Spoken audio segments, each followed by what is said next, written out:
आदरणीय सभापति जी, एक गलत और विषय, ये तरीका ठीक नहीं। आपके नेता ने बोला, आपने बोला दोबारा बात मत करो। जिसकी भी मैं चर्चा करना चाहता हूं, और वो ज्वलंत विषय समान नागरिक संहिता, यूनिफॉर्म सिविल कोड। ये विषय भी संविधान सभा के ध्यान बाहर नहीं था। संविधान सभा ने यूनिफॉर्म सिविल कोड को लेकर के लंबी चर्चा की, गहन चर्चा की, और उन्होंने बहस के बाद निर्णय किया कि अच्छा होगा कि जो भी सरकार चुन करके आए वो उसका निर्णय करे और देश में यूनिफॉर्म सिविल कोड लागू करे। ये संविधान सभा का आदेश था। और बाबा साहब आंबेडकर ने कहा था, जो लोग संविधान को समझते नहीं है, देश को समझते नहीं है, सत्ता भूख सेवा कुछ पड़ा नहीं है, उनको पता नहीं है बाबा साहब ने क्या कहा था। बाबा साहब ने कहा था, धार्मिक आधार पर बने, ये मैं बाबा साहब की बात कर रहा हूं, इतना वीडियो कट करके घुमाना मत। आदरणीय सभापति जी, बाबा साहब ने कहा था, धार्मिक आधार पर बने पर्सनल लॉ को खत्म करने की बाबा साहब ने जोरदार वकालत की थी। उस समय के सदस्य के.एम. मुंशी जी ने कहा था, समान नागरिक संहिता को राष्ट्र की एकता और आधुनिकता के लिए अनिवार्य बताया था। कमा मुंशी जी ने। सुप्रीम कोर्ट ने भी कई बार कहा है कि देश में यूनिफॉर्म सिविल कोड जल्द से जल्द लाना चाहिए। सरकारों को आदेश दिए हैं सुप्रीम कोर्ट ने, और उसी संविधान की भावना को ध्यान में रखते हुए, संविधान निर्माताओं की भावनाओं को ध्यान में रखते हुए हम पूरी ताकत से लगे हुए हैं सेक्युलर सिविल कोड के। और आज कांग्रेस के लोग संविधान निर्माताओं की भावना का भी, सुप्रीम कोर्ट की भावना का भी अनादर कर रहे हैं, क्योंकि उनकी राजनीति को सूट नहीं करता है।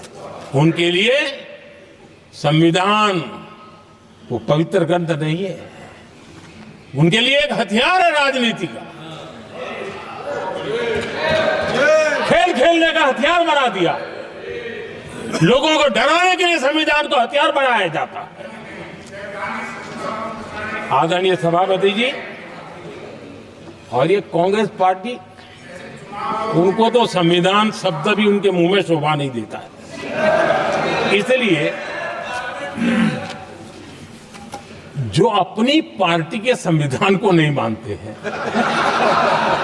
जिन्होंने अपनी पार्टी के संविधान को कभी स्वीकार नहीं किया है, क्योंकि संविधान को स्वीकार करने के लिए एक लोकतांत्रिक स्पिरिट लगता है जो जिनकी रगों में नहीं है।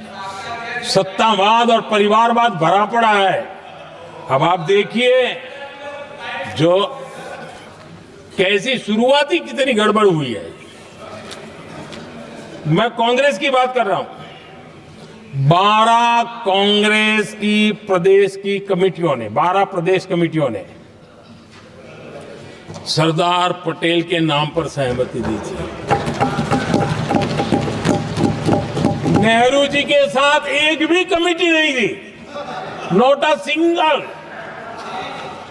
संविधान के तहत सरदार साहब ही देश के प्रधानमंत्री बनते हैं, लेकिन लोकतंत्र में श्रद्धा नहीं, खुद के संविधान पर विश्वास नहीं, खुद के ही संविधान को स्वीकारना नहीं, और सरदार साहब देश के प्रधानमंत्री नहीं बन सके और ये बैठ गए।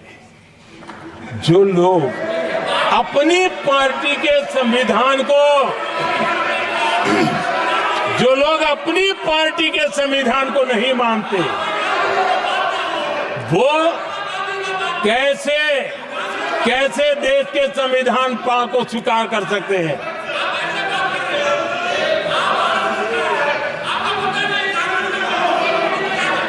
आदरणीय सभापति जी,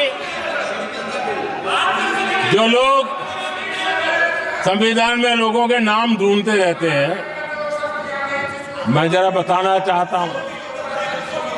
कांग्रेस पार्टी के एक अध्यक्ष हुआ करते थे और वो अति पिछड़े समाज से आते थे। अति पिछड़े, पिछड़े भी नहीं, अति पिछड़े, अति पिछड़े समाज से आते हुए उनके अध्यक्ष श्रीमान सीताराम केसरी जी, कैसा अपमान किया गया।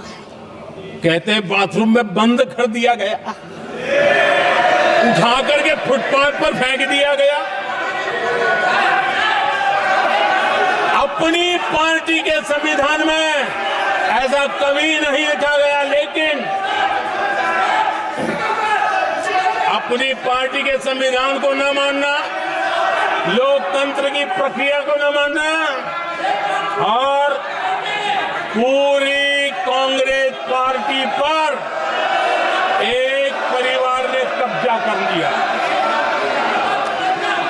लोकतंत्र को नकार दिया।